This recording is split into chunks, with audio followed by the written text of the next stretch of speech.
तो भाई लोग, स्वागत है एक और नई वीडियो में। आज मैं आपको लेके चल रहा हूँ केदारनाथ धाम के उस दुनिया में जहाँ इंसान नहीं, सिर्फ प्रकृति रहती है, और जहाँ 6 महीने तक बंद रहने के बाद भी भगवान शिव स्वयं इस धाम की रक्षा करते हैं। जी हाँ, आज हम बात करेंगे कपाट बंद होने के बाद केदारनाथ धाम की रात कैसी होती है। तो आज इस वीडियो में आप लोग देखेंगे बर्फ, तूफान, सुरक्षा और दिव्यता का वो पल जिसे बहुत कम लोग जानते हैं। हर हर महादेव, जय श्री केदार। तो दोस्तों, जिस दिन केदारनाथ धाम का कपाट 6 माह के लिए बंद किया जाता है, उस दिन शाम ढलते ढलते पूरा केदारनाथ धाम एक अलग ही वातावरण में बदल जाता है। थोड़ी ही देर में पूरा धाम लगभग खाली हो जाता है। रात होते होते दुकानें बंद हो जाती हैं, टेंटों को हटा दिया जाता है, प्रशासन अंतिम सुरक्षा जांच करती है, और जैसे ही केदारनाथ धाम का कपाट बंद होता है, वैसे ही केदारनाथ धाम में शुरू होती है 6 माह लंबी रात। तो कपाट बंद होने के कुछ ही घंटे बाद यहाँ रात का जो दृश्य बनता है वो अद्भुत और डराने वाला दोनों होता है। तापमान गिरकर -60 डिग्री से -15 डिग्री तक पहुंच जाता है। हवा की तेज सीटी जैसी आवाज सुनाई देने लगती है। पहाड़ों के ऊपर बर्फ की परत चमकने लगती है। अगर कोई पहली बार यह दृश्य देख ले तो उसे लगेगा कि यह धरती का हिस्सा नहीं, किसी और ग्रह की दुनिया है। लेकिन यही रातें अगले 6 महीने तक यहाँ का दिनचर्या बन जाती हैं। कपाट बंद होने के बाद बाबा श्री केदारनाथ की पंचमुखी डोली ऊखीमठ के ओमकारेश्वर मंदिर में प्रतिष्ठित की जाती है, और शीतकालीन 6 महीने के लिए पूरी पूजा वहीं चलती है। और केदारनाथ धाम पूरी तरह अकेला, पूरी तरह शांत, पूरी तरह प्रकृति के हवाले हो जाता है। रात के समय यहाँ हवा, ग्लेशियरों से आती ठंड और पहाड़ों के बीच गूंजती आवाजें, इसी का संगम रहता है। तो दोस्तों, अब हम बात करते हैं कि 6 महीने की इस रात में मौसम कैसा होता है। तो दिसंबर जनवरी में तापमान -15 डिग्री सेल्सियस से -25 डिग्री सेल्सियस तक पहुंच जाता है। थोड़ी और ऊंचाई पर जाने पर तापमान में और भी गिरावट देखी जाती है। तेज बर्फीले तूफान चलते हैं और बर्फबारी इतनी कि पूरी केदार घाटी में 10 से 20 फीट तक बर्फ जमने लगती है। रात में बर्फबारी इतनी भारी होती है कि कभी कभी पूरा परिसर सफेद धुंध की तरह दिखाई देता है। पहाड़ों पर बर्फीली हवा टकराती है और पूरी घाटी में फैल जाती है।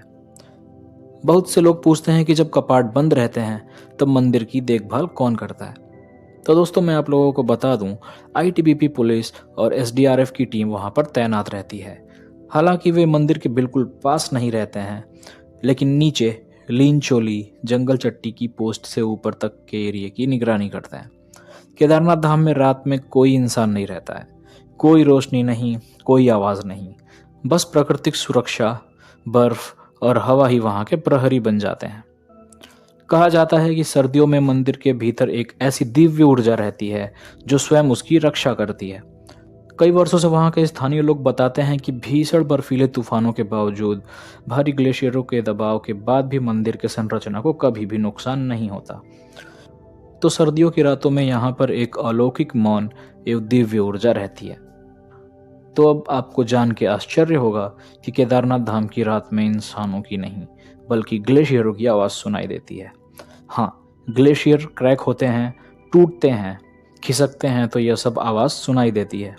रात में जब तापमान बहुत नीचे चला जाता है तो बर्फ़ पिघलने और जमने के कारण टुकड़ों की तेज़ आवाज़ सुनाई देती है, जैसे कोई बड़ा पत्थर टूट रहा हो। तो इन 6 महीनों में ना पूजा की घंटियाँ, न भक्तों की भीड़, न दुकानों की रोशनी, न टेंटों की चहल पहल, कुछ नहीं होता है। बस अनंत गहराई, पहाड़ों की छाया, बर्फ से ढके शिखर, हवा की गूंज, यही है केदारनाथ की 6 महीने लंबी रात की कहानी। तो दोस्तों, जैसे ही केदारनाथ धाम के कपाट बंद होते हैं, उसके कुछ ही दिनों बाद पूरी केदार घाटी सफ़ेद बर्फ की चादर में लिपट जाती है। वह रास्ता जिस पर लाखों श्रद्धालु चलते हैं, गौरीकुंड से लेकर केदारनाथ धाम तक का 18 किलोमीटर का लंबा ट्रैक करते हैं, वह पूरी तरह से गायब हो जाता है। लेकिन यह रास्ता गायब कैसे होता है, आइए समझते हैं। तो नवंबर के आखिरी सप्ताह से लगातार भारी बर्फबारी शुरू हो जाती है। सिर्फ 2-3 दिन की बर्फबारी ही 3-4 फीट मोटी परत बना देती है। पगडंडियां ढक जाती हैं और सीढ़ियां जमीन में समा जाती हैं। पत्थरों और चट्टानों का आकार बदल जाता है। कुछ ही दिनों में ट्रैक पहचान में नहीं आता है। ऐसे में कोई भी रास्ता भटक सकता है या फिर कोई भी हादसा हो सकता है, किसको पता। दिसंबर से फरवरी के बीच केदारनाथ धाम में बर्फबारी चरम पर होती है। इस दौरान बर्फ की मोटाई 10 से 20 फीट तक पहुंच जाती है। इतनी बर्फ में ना रास्ता दिखाई देता है, ना ही कोई निशान। यहाँ तक कि मंदिर के आसपास की छोटी दीवारें व पत्थर भी पूरी तरह से दब जाते हैं। केदारनाथ के चारों ओर छोटे छोटे ग्लेशियर हैं। सर्दियों में ये ग्लेशियर धीरे धीरे नीचे की ओर खिसकते हैं। कुछ पूरी तरफ बर्फ के भीतर दब जाते हैं। ग्लेशियर की यह मूवमेंट रास्तों को नेचुरली रेज कर देती है। रात के समय -15 डिग्री से -25 डिग्री सेल्सियस तक तापमान और 60 से 80 किलोमीटर पर आवर की हवाएं बर्फ को उड़ाकर पूरी घाटी में बिखेर देती हैं। जिन जगहों पर 1 फीट बर्फ है वहां रात भर में 3-4 फीट तक परत बन सकती है। रास्ता मिनट में अदृश्य हो जाता है। और सर्दियों में हिमस्खलन बहुत आम होता है। जहां से बर्फ पिघल के नीचे आती है वहां ट्रैक टूट जाते हैं। बड़े पत्थर रास्तों को ब्लॉक कर देते हैं। कोई नई खाई बन जाती है। इस वजह से ट्रैक का अस्तित्व ही खत्म हो जाता है।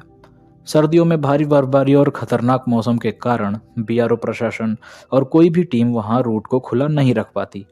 इसलिए 6 महीने तक वह एरिया नो ह्यूमन जोन बन जाता है। रास्ता स्वाभाविक रूप से अपनी पहचान खो देता है।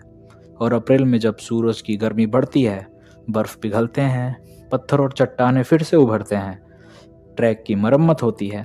6 महीने बर्फ में दबा रास्ता धीरे धीरे बनकर तैयार हो जाता है। तो दोस्तों, 6 महीने बाद जब कपाट खुलते हैं तो ऐसा लगता है कि 6 महीने की यह रात समाप्त हो रही है। भक्तों का आवागमन चालू होता है। केदारनाथ धाम की यह रात सिर्फ अंधेरा नहीं, यह भगवान शिव की शक्ति, प्रकृति की ताकत और आस्था की गहराई का प्रतीक है। तो दोस्तों, इस दिव्य यात्रा में अंत तक बने रहने के लिए आप सबका बहुत बहुत धन्यवाद। इन्फॉर्मेशन अगर पसंद आई हो तो वीडियो को लाइक कर देना और ऐसी इन्फॉर्मेशन के लिए आप चैनल को सब्सक्राइब भी कर सकते हो। बाकी मिलते हैं नेक्स्ट वीडियो में। तब तक के लिए हर हर महादेव, जय श्री केदार।